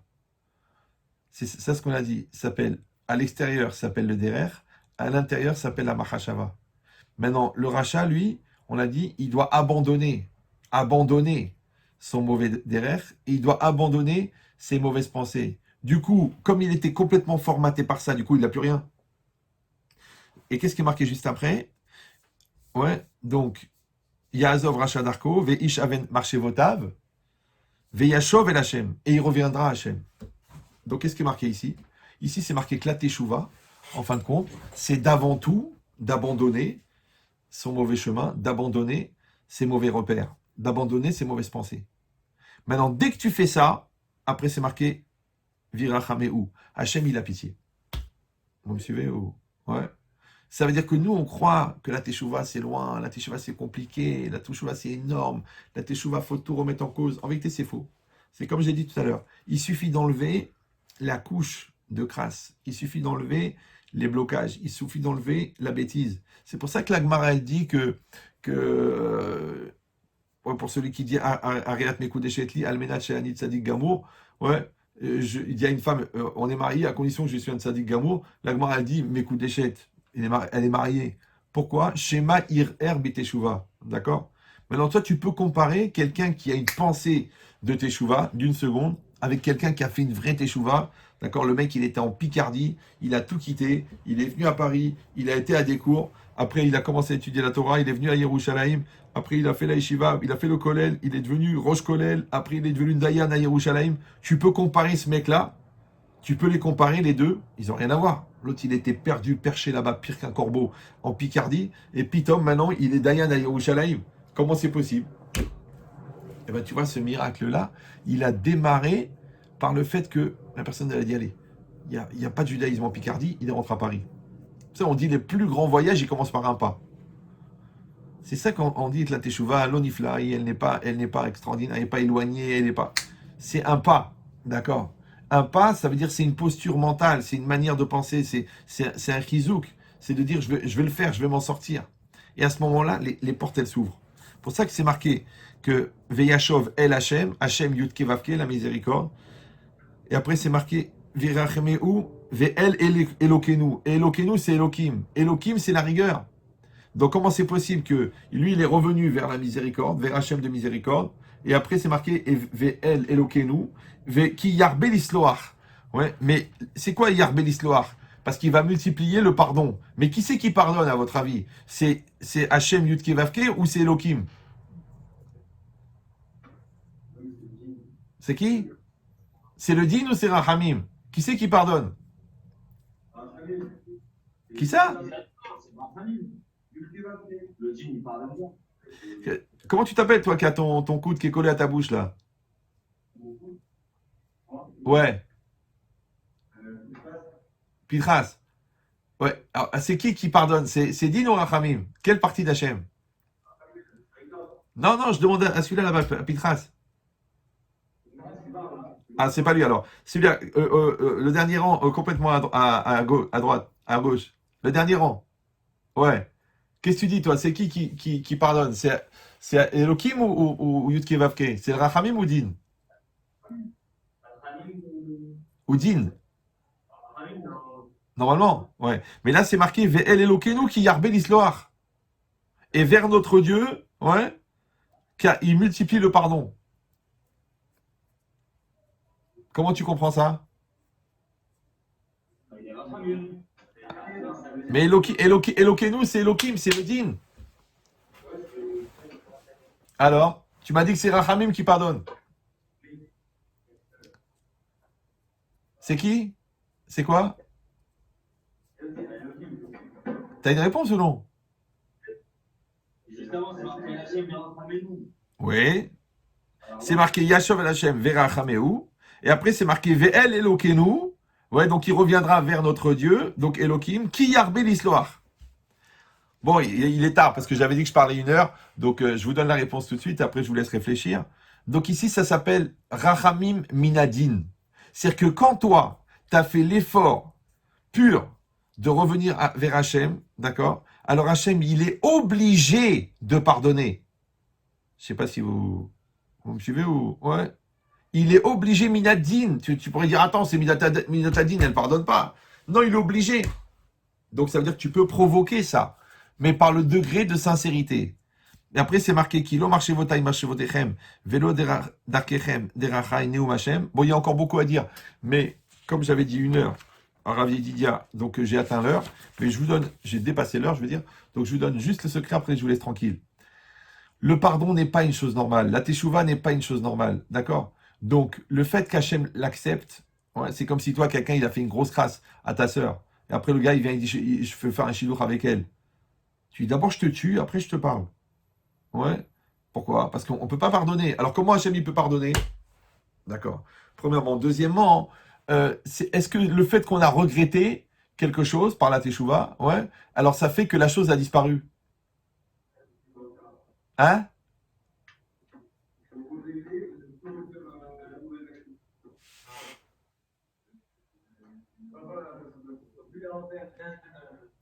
De plus la refaire? J'ai pas compris. Ça répond à ce que j'ai dit là, à la question que j'ai posée? J'ai pas compris. Non, c'est une remarque. Ah, d'accord, d'accord, d'accord. Bon. Alors ça va être compliqué parce que déjà on s'entend à moitié, alors si en plus on se fait des remarques. Donc, regardez l'idée. Et après, je vous laisse tranquille. En fait, il faut accepter une chose, c'est que Hachem n'est pas un homme. Ça va? Hachem n'est pas un homme. Bon, il y en a un qui a essayé il y a 2000 ans, mais il a eu que des problèmes. Donc, Hachem n'est pas un homme. Donc, si Hachem n'est pas un homme, donc il ne raisonne pas comme un homme. Donc, il n'a pas notre logique à nous. Maintenant, ce que nous, on ne comprend pas, ouais, parce qu'Hachem, il a dit que cette chose-là, elle est interdite. Et Hachem, il a dit que celui qui fait, il est Chayav Mita. Ouais. Alors, comment maintenant, Piton, il veut dire, bon, ben, le gars, il a fait Teshuva, on pardonne. Mais ça s'appelle qu'il il se contredit. Ouais. Alors, il dit le Malbim, vous pouvez le regarder là-bas sur le Passouk dans Ishaïa. Le Malbim, il explique, il dit non. Parce qu'Hachem, il dit, c'est moi qui a donné la loi. C'est moi qui a dit que c'est assourd. C'est moi qui a dit que c'est Chayav Mita. Et c'est moi qui a dit que s'il fait Teshuva, j'efface tout. Alors, il attend juste de nous la teshuva. Hein? Il attend juste de nous. Il attend juste de nous, au final, la teshuva. Exactement. Exactement. Non, mais ça, c'est pour dire que si quelqu'un il a un argumentaire, que genre, comment c'est possible de pardonner? Parce que vous savez, qu'est-ce qu'il fait le Yetzer Hara? Avant la Vera, il te rend inconscient. D'accord? J'ai pas réfléchi, je savais pas, j'ai pas appris. Mais après la Vera, il te rend coupable. Il te met en culpabilité, genre je suis foutu, je fais youch, de toute façon je suis tamé, je suis sale, je peux pas m'arranger. D'accord? Donc avant la Vera, il te rend inconscient. Après la Vera, il te fracasse. Vous me suivez ou non? Donc maintenant, si tu écoutes les Yetzirah avant et les Yetzirah après, t'es mort. Donc la Torah, elle vient et te dit, écoute-moi bien. Si vraiment je voulais que tu meurs, je peux te faire glisser sur un trottoir, te faire écraser par un autobus, te faire avaler de travers un stylo. D'accord? Donc si, malgré que tu as fauté, je t'ai laissé vivant, ça veut dire que ta vie m'intéresse. Maintenant, ta vie, elle m'intéresse plus que ta Avera. Donc quand toi, en vérité, c'est pas ça ce qui est marqué, Kilo Erpotz Bemot Amet, Hachem ne désire pas la mort du mort, il ne désire pas la mort du rachat. Ah, tu dis encore une fois, oui, mais moi, j'arrive pas à comprendre. Mais c'est normal parce que tu commences ta phrase par moi. Ça veut dire que tu penses que le bon Dieu raisonne comme toi. Mais le bon Dieu, il a une autre logique qui est propre à lui, qui l'ont marché votechem. Mes pensées ne sont pas vos pensées. Vélo darkechem derachai. Maintenant, je vous dis la vérité. Il y a beaucoup de gens qui croient que le bon Dieu, il est comme eux. Et la preuve, c'est qu'ils s'étonnent que le bon Dieu, il fait pas comme eux, ils pensent. Et ils ont des pourquoi. Et pourquoi la grand-mère, elle est morte. Et pourquoi la petite fille, elle était malade. Mais il n'a pas ta tête. Déjà, Albert Einstein, tu le contredis pas sur une équation. Alors, comment tu peux contredire Hachem? Donc, il faut accepter que Hachem est différent de nous. Maintenant, quand tu acceptes qu'il est différent de nous, c'est que toi, tu acceptes que lui, il est un Meler. Et toi, tu acceptes que tu es un serviteur. Ça va? Et si vous trouvez ça évident, il faut savoir que les 3/4 des gens pensent que eux, ils sont Meler et Hachem, il est serviteur. Bah oui, parce que quand tu as fait une Avera, tu penses que tu peux te la permettre. Quand tu remets en cause la vie, tu penses que que bon Dieu, c'est un prestataire de service. Ouais, quand tu trouves que le chidour, c'est pas normal qu'ils mettent longtemps, et pourquoi tes beaux-parents, ils font comme ça, et pourquoi ta femme, elle est comme ça, et pourquoi tes enfants, ils sont comme ça veut dire quoi? Ça veut dire que tu penses que le bon Dieu, il se plante, il est bleu, il est pas capable. Ouais. Donc en vérité, c'est parce que tu n'es pas dans ta position de serviteur. Maintenant, quand tu es dans ta position de serviteur, tu gagnes deux choses. Un, tu gagnes que Hachem va être obligé de s'occuper de toi parce que tu l'as rendu roi. D'accord? Et deuxièmement, tu vas gagner un temps extraordinaire puisque tu vas arrêter de croire que tu maîtrises tout. Parce que quand tu crois que tu maîtrises tout, après tu t'énerves quand tu n'arrives pas au résultat.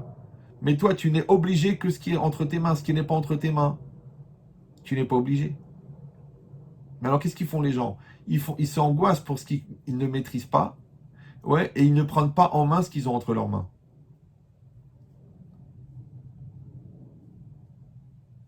Donc vous avez compris, le Passouk, c'est toute la démarche de la Teshuvah, mais comme un vrai programme. Relisez le Passouk, réécoutez le cours et vous allez voir que tout est marqué. Maintenant, est-ce qu'il y a quelque chose que vous n'avez pas compris, quelque chose que vous voulez entendre ou un autre sujet qui vous intéresse, si vous voulez parler, tant que je suis là? Au final, si Hachem il attend nous la tchouva à chaque fois, Ouais, et le processus, donc au final, il a créé, on va dire, la chose, il a créé le djinn, il a créé le pardon, il a créé la famille. ouais, Il a fait la tchouva au final. Alors c'est normal, en soi, c'est logique maintenant de dire que Hachem, il est rafamim, il a une bonté dans la miséricorde. ouais, Si il attend nous la tchouva, voilà. forcément, on peut faire toute une vie la même chose, et à la fin, au dernier moment, dire bon, maintenant je fais Teshuvah, parce que Hachem, il attend moi la tchouva. D'accord. Alors, ce qu'il dit le Rambam, on peut faire Teshuvah 10 minutes avant de mourir. Ouais. Mais le problème, c'est que tout à l'heure, j'ai dit, on est ce que l'on devient. D'accord? Donc, celui qui ment, le jour où il va dire, ah bah tiens, je vais arrêter de mentir, il aura du mal parce qu'il est formaté tordu. C'est-à-dire que plus tu t'engages dans un chemin, plus c'est comme si toi, tu veux partir à Marseille, par exemple. Mais tu as pris l'autoroute de Lille. Tu vois un peu la distance ou... Et quand tu arrives à 1 kilomètre de Lille, tu dis « Oh mince, je me suis trompé. Bon, c'est pas grave, je vais aller à Marseille. » Mais tu as quand même 1000 kilomètres à faire. Donc, c'est vrai que tu peux faire tes choux à n'importe quel moment. Ouais. Mais c'est comme dans tout. Tu sais, tu peux devenir ingénieur en cours du soir. Tu n'es pas obligé de faire 4 ans d'école d'ingénieur. Tu peux faire, en cours du soir, tu peux le faire aussi. Tu travailles la journée, le soir, tu vas à l'école des beaux-arts et tu fais un diplôme d'ingénieur en cours du soir. Tu sais la différence entre les deux? La différence entre travailler juste le cours du soir et travailler toute la journée. Ouais. Eh ben, c'est que pour devenir ingénieur, ça prend 4 ans, mais en cours du soir, ça prend 12 ans. Premièrement. Deuxièmement, c'est que quand tu as la tête fraîche, tu as 20 ans, c'est pas la même chose que quand tu as 35 ans et que tu te remets au travail. Donc tu peux toujours faire tes chouvas, mais ton cerveau il a changé, ton corps il est fatigué, tu as des mauvais repères, des mauvaises habitudes, c'est plus compliqué. C'est pour ça que les gens malins, ils font ça le plus tôt possible. Et les autres, ils attendent d'être obligés. Maintenant, le mec qui fait Shabbat parce qu'il a un enfant malade, ouais, ou parce qu'il a un dépôt de bilan, ou parce qu'il a une grave maladie, c'est vrai qu'il va faire Teshuvah, mais c'est dommage. Je vous avais donné cet exemple que un gars, il veut absolument qu'on le réveille. Alors il dit à son copain, à 5 heures, tu me réveilles. Le gars, il vient, il dit, David, lève-toi, lève-toi. Le mec, il se réveille pas. Alors qu'est-ce qu'il fait? Il le pousse. Il a dit, David, lève-toi, il se réveille pas. Après, qu'est-ce qu'il fait? Et il le jette par terre, il se réveille pas. Après, il le piétine, il se réveille pas. Après, il lui jette un seau d'eau, il se réveille pas. Alors qu'est-ce qu'il fait? Il prend 2 fils électriques, dénudés des 2 côtés, 2 dans la prise, 2 dans la bouche. Et le mec, il se réveille. Ça va? Ça va ou non?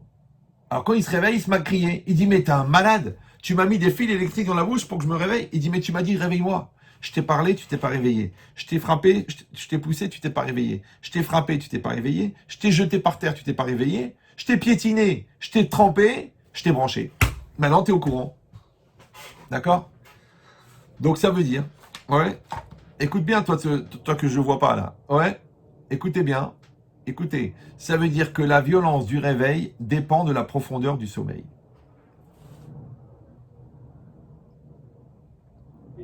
Ça va?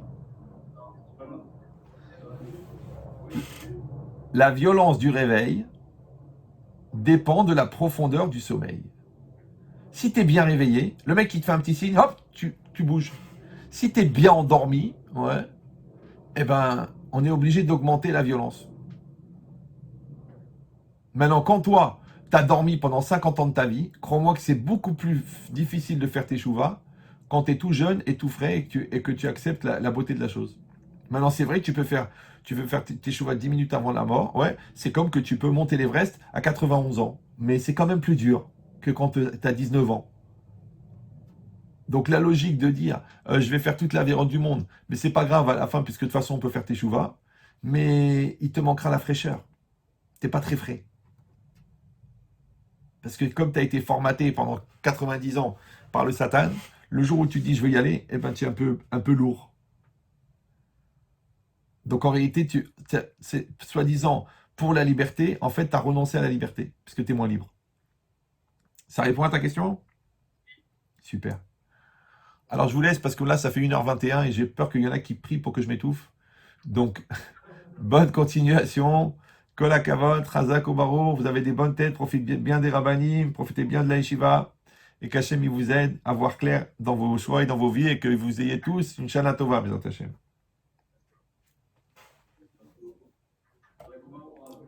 Baruchim Tiyou.